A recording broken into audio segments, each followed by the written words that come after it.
Buenas noches, oyentes del otro lado del dial. Los saludos desde este rincón de la madrugada, donde el silencio se vuelve más espeso y las historias más verdaderas. Lo que están a punto de escuchar no es un cuento para niños ni un relato de sobremesa, es una advertencia, porque debajo de los cerros donde todos admiramos puede haber algo esperando, algo que no duerme, algo que no envejece. Esta noche abrimos un archivo reservado, una historia que susurra entre los guías, los pobladores, los que se atreven a acampar demasiado cerca del Unitorco. Se titula Bajo la montaña. Era enero, pleno verano en Córdoba. El aire cálido subía desde Capilla del Monte, con aroma a jarilla y tierra seca. Los turistas recorrían la feria de artesanos. Pedían helados en la peatonal, sacaban fotos al cartel que anuncia Bienvenidos al Unitorco, portal energético de la Argentina. Entre ellos viajaban dos ancianos de Buenos Aires, Efraín y Mercedes. Más de 70 años, medio siglo casados, y un sueño postergado, conocer el cerro del que tanto habían leído. No buscaban aventuras, ni pruebas de lo paranormal. Querían simplemente una caminata tranquila, un poco de aire serrano y el consuelo de estar juntos en un lugar distinto. Pero el cerro no les dio descanso. El cerro los eligió. Esa primera tarde subieron con un guía, pero al caer el sol decidieron quedarse un poco más en la ladera, mientras los demás regresaban al pueblo. Desde ahí veían la línea naranja del ocaso pintando las piedras. Mercedes tomó la mano de Efraín y con voz emocionada le dijo: «Mirá, viejo, es como estar en otro mundo».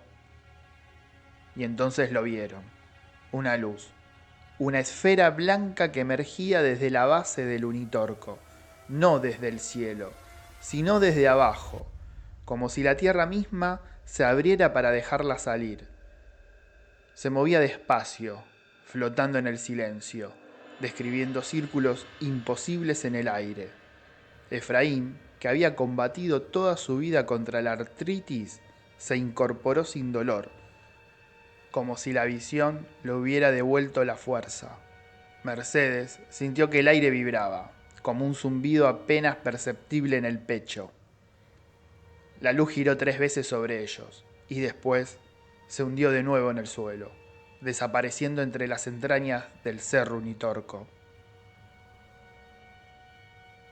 Esa noche no pudieron dormir, porque los dos sabían lo mismo, sin necesidad de decirlo. Lo que habían visto no venía de arriba, venía de abajo, y tal vez todavía los estaba observando. La madrugada en el Hotel Capilla del Monte fue inquieta. Mercedes se despertaba sobresaltada, como si alguien la llamara en sus sueños. Efraín, sentado en el borde de la cama, fumaba un cigarrillo tras otro, mirando por la ventana el perfil oscuro del Unitorco. A las 3:20 de la mañana, los dos escucharon lo mismo, un murmullo. No venía del pasillo, ni de las calles del pueblo. Era un susurro que vibraba en el piso, en las paredes, en los huesos. Una palabra repetida una y otra vez, con un eco metálico, casi eléctrico. Bajen, bajen. Mercedes, temblando, encendió la luz. Efraín la apagó enseguida. «No es para todos», dijo con un hilo de voz. «Es para nosotros».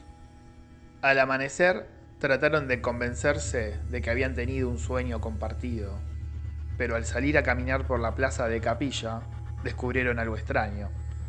En las suelas de sus zapatos habían restos de arcilla húmeda, rojiza, como si hubieran caminado de noche por las entrañas de la tierra. Pero ellos no habían salido de la habitación. Mercedes quiso regresar a Buenos Aires de inmediato. Efraín se negó. La montaña lo atraía como un imán. «Toda mi vida busqué una señal, vieja. ¿Y ahora que aparece querés irte? Esa tarde volvieron a subir. El guía se ofreció a acompañarlos, pero ellos lo rechazaron. Decían que preferían caminar despacio, a su ritmo. Mentían. Sabían que era algo íntimo, algo que solo los dos podían enfrentar. El sol caía detrás del cerro. El aire olía a pasto quemado y tierra caliente. Y de pronto, en un recodo del sendero, la encontraron. Una grieta, angosta, oscura, oculta entre las piedras. De esa abertura salía un aire frío, irreal, como si el corazón del cerro respirara aire hacia afuera. Efraín miró a Mercedes, y ella asintió, aunque las lágrimas ya le caían por las mejillas. Sabía que no habían viajado para ver el paisaje, sabían que la montaña los había traído para eso, para entrar. Efraín y Mercedes descendieron con cuidado, iluminando con una linterna pequeña las paredes húmedas de la grieta. El aire olía a óxido, a tormenta contenida. Cada paso los alejaba de la superficie, y con cada metro el silencio se volvía más espeso, tan denso que podían oír el latido de sus propios corazones. Pero entonces el silencio se rompió. Un golpe rítmico profundo, como si la montaña tuviera un corazón propio. Mercedes se aferró al brazo de Efraín. Esto no es natural, susurró. Él la miró con los ojos brillando. No, es más que natural. Avanzaron hasta que la grieta se ensanchó y se transformó en un corredor liso, como tallado por manos inteligentes. Pero no eran paredes de roca, eran fibras, tejidos. El túnel parecía vivo. Al apoyarse, Mercedes sintió que la pared latía suavemente bajo su palma. Se apartó horrorizada. Efraín, en cambio, sonrió como un niño que cumple un sueño. Nos estaban esperando. Más adelante, el corredor desembocó en una cámara amplia, iluminada por destellos verdosos que parecían surgir de cristales incrustados en el suelo. El aire vibraba, no con sonido, con algo más, una frecuencia que atravesaba la piel, los huesos, los pensamientos. Mercedes se llevó las manos a la cabeza. Efraín, en cambio, se dejó caer de rodillas, con lágrimas en los ojos. Y fue ahí, en el centro de la cámara, cuando los vieron por primera vez. No eran figuras sólidas, no del todo. Eran formas altas, alargadas, traslúcidas, como siluetas de luz que vibraban entre lo visible y lo invisible. 3 de ellas no caminaban, se deslizaban. Se acercaron despacio, rodeando a los ancianos, como estudiándolos. Y entonces, una de esas figuras extendió lo que parecía ser un brazo y lo apoyó sobre el hombro de Efraín. Él no se movió, sonrió, con los ojos cerrados. Mercedes, en cambio, sintió que el aire se congelaba en sus pulmones, porque en su mente una voz resonó clara, sin sonido, sin boca. Debajo de la tierra está el comienzo. Las 3 figuras de luz permanecían inmóviles, rodeando a los ancianos. No había amenaza en su presencia, pero sí una exigencia. Mercedes lo sintió enseguida. El contacto no era físico, era interior. Las entidades buscaban en su memoria, en su historia, como si hojeasen las páginas de su vida. Efraín, de rodillas, lloraba sin vergüenza. Me eligieron, decía. Toda mi vida lo supe. Yo era para ellos. Mercedes lo miró horrorizada. ¿De qué estás hablando, viejo? Levántate. Pero él ya no parecía escucharla. Su cuerpo temblaba como si la atravesara una corriente, y las figuras se inclinaban sobre él, absorbiéndolo. Algo invisible, un brillo que se escapaba de sus ojos, de su boca entreabierta, de su pecho. Mercedes gritó, corrió hacia él para apartarlo, pero cuando intentó tocarlo, sintió que el aire se endurecía, como una pared invisible. «¡Suéltenlo!», clamó. «¡Déjenlo!». Entonces, una de las figuras se volvió hacia ella, y Mercedes comprendió que no era un pedido, era una elección. El pensamiento se incrustó en su mente, con la fuerza de una orden. Él será la ofrenda, vos la testigo. El zumbido se intensificó hasta convertirse en un rugido. Las paredes del túnel palpitaban como un organismo vivo. Efraín gritó una última vez, no de dolor, sino de entrega, como quien salta al vacío, convencido de que abajo lo esperaba el cielo. Y de pronto su cuerpo comenzó a desintegrarse. Primero se volvió luz, después polvo suspendido en el aire, y luego nada. Solo quedó la linterna caída en el suelo, apagada. Mercedes retrocedió, atónita, temblando, con los ojos desbordados de lágrimas. Las figuras de luz se apartaron lentamente, difuminándose en las paredes vivas del túnel, hasta perderse como humo. Y en el silencio posterior, la voz volvió a sonar en su mente, más clara, más cercana, casi maternal. El comienzo está bajo la tierra, pero vos debés volver. Mercedes quedó sola. El vacío de la caverna pesaba sobre ella, como toneladas de roca. Quiso correr, pero el suelo parecía inclinarse en todas las direcciones, confundiéndola. El aire era denso, espeso, y cada respiración le raspaba la garganta, con un esfuerzo que le quemaba los músculos. Avanzó hacia la grieta por donde habían entrado, y la linterna ya no funcionaba. La oscuridad era total. Y sin embargo, sabía con certeza hacia dónde ir. Una brújula interior, puesta ahí por las mismas presencias, la guiaba paso a paso. Al llegar al estrechamiento de la grieta, vio lo imposible. No estaba la salida. Donde debería abrirse la roca, solo había pared lisa, cerrada, como si nunca hubiese existido un acceso. Mercedes golpeó con las manos, raspó con las uñas, gritó hasta romperse la voz, pero la montaña no respondía. Entonces escuchó algo detrás. No eran las figuras de luz, no, era distinto. Un murmullo sordo, como un enjambre de voces subterráneas. Miles, susurrando todas a la vez, desde lo más profundo del cerro. No entendía las palabras, pero el tono era claro. La estaban llamando. Mercedes cayó de rodillas. Sintió un dolor punzante en el pecho, como si le arrancaran el aire a tirones. En ese instante apareció un resplandor débil sobre la pared cerrada. Un símbolo.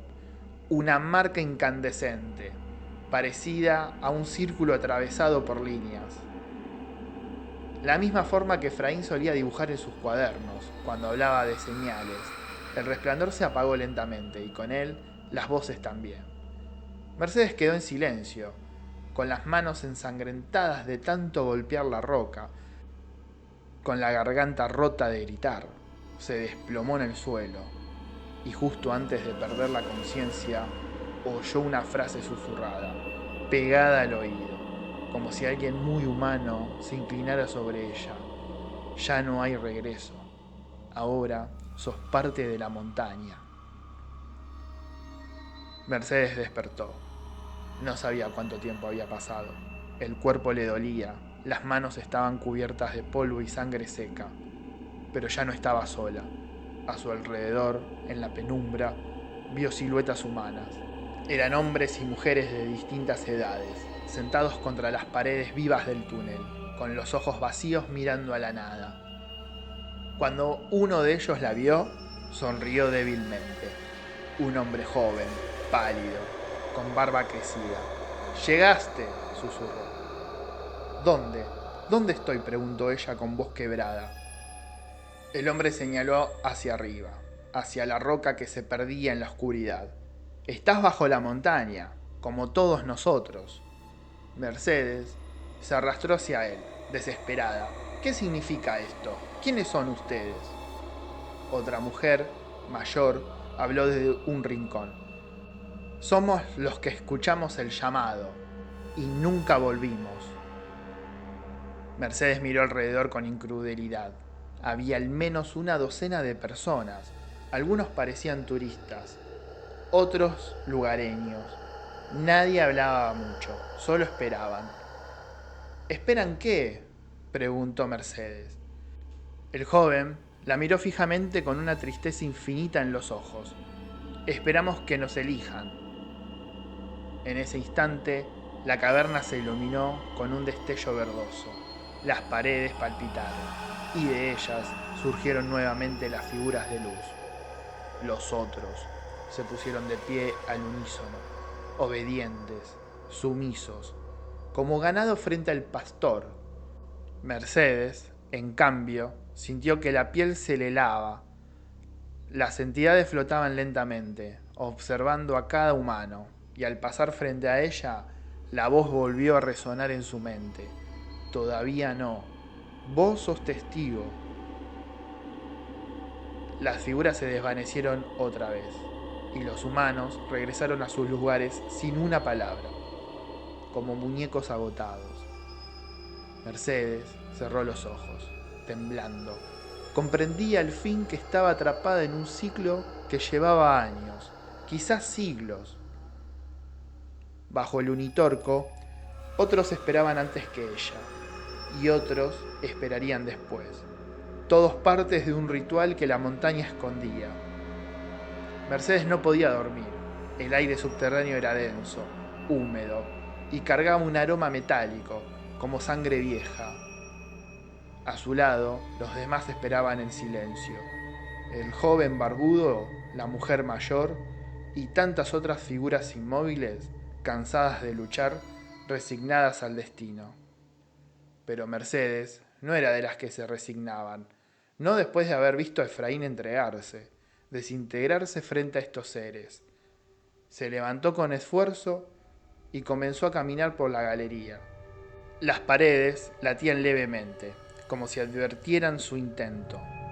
Y entonces escuchó la voz, no la de las figuras luminosas, otra, más íntima, más humana. Era la voz de Efraín. Merce, no luches contra ellos. Quédate. Pronto nos veremos. Mercedes llevó las manos a los oídos, negando con desesperación. No sos vos, no sos vos. Pero la voz se rió suavemente. Soy yo.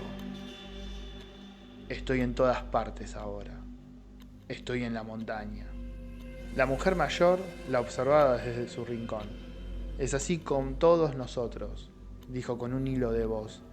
Cuando se llevan a alguien, su eco queda aquí, para tentar a los que aún esperan. Mercedes cayó de rodillas, lloró, golpeando el suelo con las manos. No voy a quedarme. Entonces, algo cambió. Un resplandor se encendió en lo profundo del túnel, un pasaje distinto, un corredor que no había visto antes, y en esa luz, un destello familiar, la silueta de Efraín, de pie, esperándola con la mano extendida. Él la llamaba sin palabras. Su rostro estaba sereno, iluminado como nunca. Mercedes se levantó tambaleante. Avanzó unos pasos hacia él. Su corazón golpeaba como un tambor de guerra. El joven barbudo intentó detenerla. No vayas, no es él, es el engaño de ellos. Pero Mercedes ya no escuchaba. El amor de toda su vida estaba ahí, sonriéndole, abriéndole los brazos. Al llegar frente a la silueta, Mercedes extendió su mano. Y en ese instante, la figura de Efraín se disolvió en un resplandor. Tras él, lo que emergió fue la forma alargada y luminosa de uno de los seres. Ella se quedó quieta, no retrocedió, y entonces comprendió. Tal vez no era un engaño, tal vez en algún nivel incomprensible Efraín sí estaba ahí, fundido con ellos. Mercedes cerró los ojos, respiró hondo y dio un paso adelante. Mercedes dio el paso y la oscuridad se iluminó. Las paredes vivas del túnel se abrieron, mostrando un resplandor verde y azul. que parecía no tener fin. Ahí dentro flotaban esferas de luz, como sores en miniatura, girando en silencio. Las figuras alargadas se deslizaron hacia ella. Una la rodeó, otra posó sobre su mano traslúcidas, sobre su pecho, la tercera, la más alta, proyectó en su mente imágenes vertiginosas, ciudades subterráneas, construcciones infinitas bajo la roca, galerías que se extendían más allá del Unitorco, bajo toda la cordillera, bajo el mar mismo, el mundo oculto, palpitante, esperando pacientemente. Mercedes sintió que su cuerpo se deshacía, pero no como Efraín, no en polvo, sino en vibración, en una frecuencia nueva, distinta, como si la carne se hubiera vuelto luz. Por un instante sintió miedo, después paz.